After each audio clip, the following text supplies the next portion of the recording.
കുമ്പിടി അറിയില്ലേ? ഒരേ സമയത്ത് രണ്ടിടത്ത് കണ്ട കുമ്പിടി. മുൻപ് അതൊരു തമാശയായിരുന്നു, ഇന്നതൊരു യാഥാർത്ഥ്യമാണ്.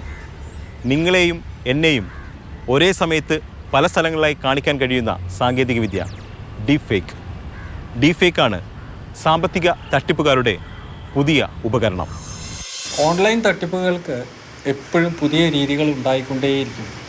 കാരണം ഒരു തരത്തിലുള്ള തട്ടിപ്പ് തുടങ്ങിക്കഴിഞ്ഞാൽ അത് കുറച്ച് ദിവസം കഴിഞ്ഞ് സൈബർ പോലീസിൻ്റെ ശ്രദ്ധയിൽ വന്നു കഴിഞ്ഞാൽ അല്ലെങ്കിൽ ജനങ്ങളുടെ ശ്രദ്ധയിൽ വന്നു കഴിഞ്ഞാൽ അവരത് അതിനുള്ള മറികടക്കാനുള്ള വഴികൾ പറയും. അപ്പോൾ അവർ പുതിയ ഏരിയയിലേക്ക് മാറും.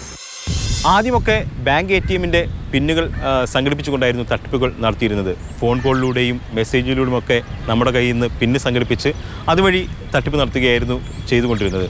എന്നാൽ കാലം മാറി, സാങ്കേതികവിദ്യ മാറി, അതോടുകൂടി തട്ടിപ്പിൻ്റെ വ്യാപ്തിയും വർദ്ധിച്ചു. നിങ്ങളുടെ പേരിലൊരു കൊറിയർ ബോംബെയിൽ നിന്ന് ബാങ്കോക്കിലേക്ക് അയച്ചു, അതിൽ മയക്കുമരുന്ന് പിടിച്ചു എന്ന തരത്തിൽ നിങ്ങൾക്കൊരു കോൾ വരും. കൊറിയർ കമ്പനിയിൽ നിന്നാണ് വിളിക്കുന്നത്. ഞങ്ങൾ കോള് സൈബർ പോലീസിന് കൈമാറാം എന്ന് പറഞ്ഞ് പിന്നെ യൂണിഫോം ഇട്ട് സൈബർ പോലീസ് സംസാരിക്കും, അല്ലെങ്കിൽ വീഡിയോയിൽ വരും. ഇത്ര രൂപ തന്നാൽ സെറ്റിൽ ചെയ്യാം, ആ കേസ് അത് വേണം, നിങ്ങൾ ബോംബെയിൽ വരണം എന്നൊക്കെ പറഞ്ഞിട്ടുള്ള കേസുകളാണ്. പലരും ഇത്തരം ട്രാപ്പിൽ വീഴുന്നുണ്ട്, കോടിക്കണക്കിന് നഷ്ടപ്പെടുന്നുണ്ട്. ഇന്ന് സൈബർ തട്ടിപ്പുകൾ എത്തി നിൽക്കുന്നത് ഡീപ് ഫേക്കിലും വോയിസ് ക്ലോണിങ്ങിലും ഒക്കെയാണ്. തട്ടിപ്പാണെന്ന് പോലും നമ്മൾ സംശയിക്കത്തില്ല. നമ്മുടെ സുഹൃത്തിൻ്റെ ശബ്ദത്തിൽ തട്ടിപ്പുകാർ നമ്മളോട് സംസാരിക്കുമ്പോൾ നമ്മൾ വിശ്വസിച്ചു പോകും. അവർ പണം ആവശ്യപ്പെടുമ്പോൾ നമ്മൾ പണം നൽകും. ഇങ്ങനത്തെ പ്രശ്നങ്ങൾ വന്നു കഴിഞ്ഞാൽ ഇന്ത്യയിൽ പല വഴികളുമുണ്ട്. ഒന്നുകിൽ നിങ്ങൾ നിയറസ്റ്റ് പോലീസ് സ്റ്റേഷനിൽ പോയിട്ട് ഒരു പരാതി കൊടുക്കാം. ഇതായിട്ട് ബന്ധപ്പെട്ട സ്ക്രീൻഷോട്ടുകളും എല്ലാം എടുത്ത് പ്രിൻ്റ് ഔട്ട് എടുത്ത് പരാതി കൊടുക്കാം. മറ്റൊരു വഴി എന്താണെന്ന് വെച്ചാൽ cybercrime.gov.in എന്നുള്ള ഒരു പോർട്ടലുണ്ട്, സെൻട്രൽ ഗവൺമെൻറ്റിൻ്റെയാണ്.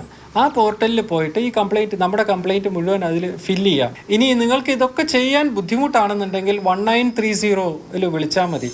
ഇക്കാര്യത്തിലൊക്കെ ബോധവാന്മാരാകുക എന്നുള്ളതാണ് ഇതൊക്കെ പ്രതിരോധിക്കാനുള്ള മാർഗം. അല്ലെങ്കിൽ ആരും എപ്പോഴും തട്ടിപ്പിന് ഇരയാകും.